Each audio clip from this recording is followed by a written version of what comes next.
here to teach you history. You've had a couple weeks off of reading from the history book and thinking about American history. You've spent some time on Pledge of Allegiance. You've spent some time on slavery. And slavery is going to come into the Civil War, of course. So we're not really leaving the Civil War behind. And we're going to begin a new chapter. So we are starting the Civil War. So of course we know the Civil War. North versus South.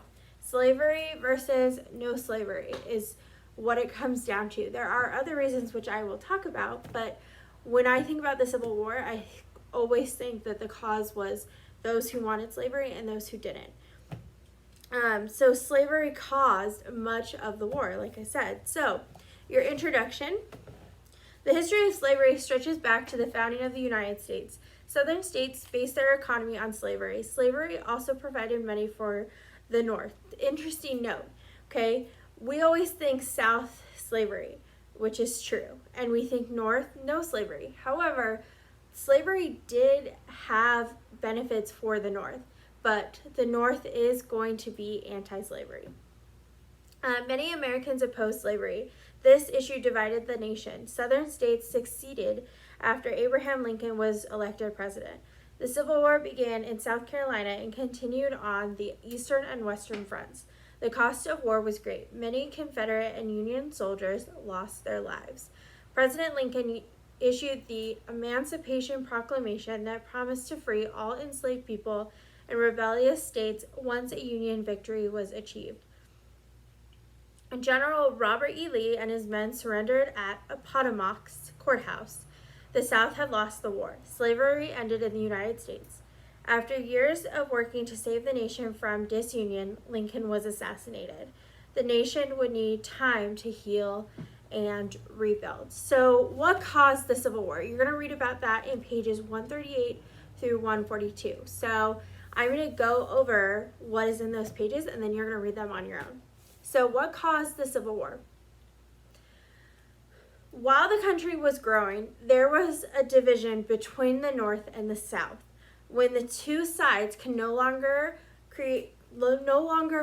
compromise, it turned to conflict. Remember, we learned about the Missouri Compromise, okay? How if it was a certain line, that would be a slavery state, and then it wouldn't be a not slavery state on the other side.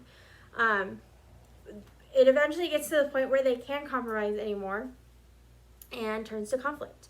The history of the Civil War stretches back to before the nation's founding. So we can trace it back to, in fact, the 13 colonies. So slavery is the main topic of what you're going to read about.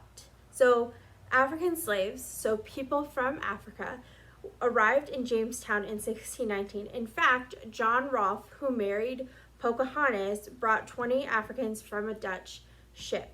During the colonial period, Africans were sold into slavery along the Chesapeake Bay in order to harvest tobacco. So from the very beginning of the history of the United States, there was slavery. At first, some of these slaves were able to gain their freedom. So at first, it wasn't like you were born a slave, you are a slave, that's the end. During this time, before slavery was abolished. So they were able to gain their freedom. But in 1776, slavery was firmly established in the United States. And during the first decades of independence, white Americans disagreed about slavery. Okay? The big thing about slavery comes down to money. And the southern states really based their economy on slavery.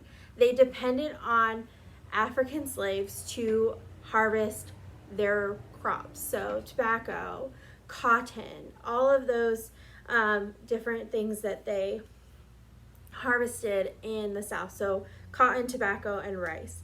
And the Southerners' biggest fear was that if there was no slavery, then they could not produce crops.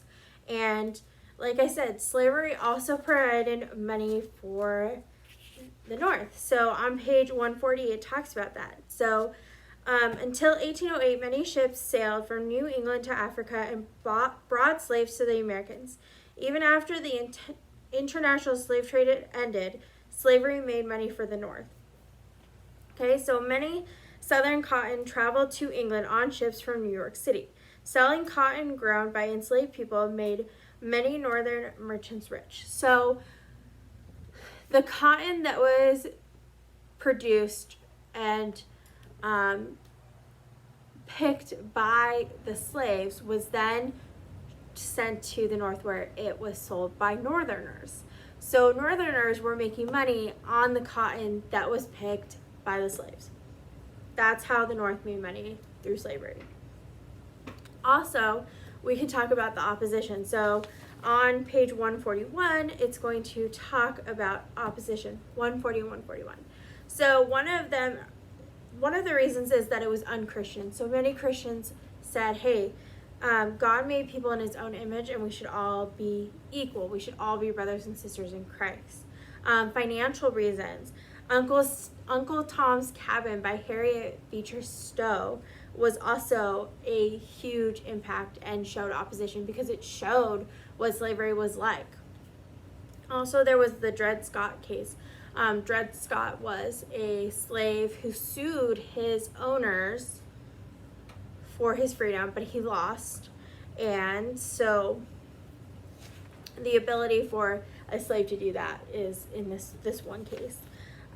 Also, another thing that caused the Civil War was states' rights. So the North had a belief about states' rights, and the South had a different idea. So states' rights means the principle that the federal government has only limited authority over each state. So meaning that the states had control, that the government couldn't just do whatever they wanted with the state. And the North and the South disagreed about this, but you will read that on page 141. On 142, it will continue talking about states' rights, and then it will talk about political parties. So by the mid-1850s, almost all Southerners and many Northerners were Democrat because it supported slavery. So we have other parties like the Whig Party who lost supporters. We've got the Republican Party who was against slavery. All of that will attribute to the causes of the Civil War. So your assignment is to just read 138 through 142. Now, if you want to, the study guide will be on RunWeb if you would like to do that. You will not see us go over it or anything like that, but it is your choice if you want to have that extra review. So 138 through 142 are the pages that you are reading, and that's all that you have to do for history for this Monday. I hope you guys have a great rest of your day, and I'll see you guys in the next video. Bye, guys.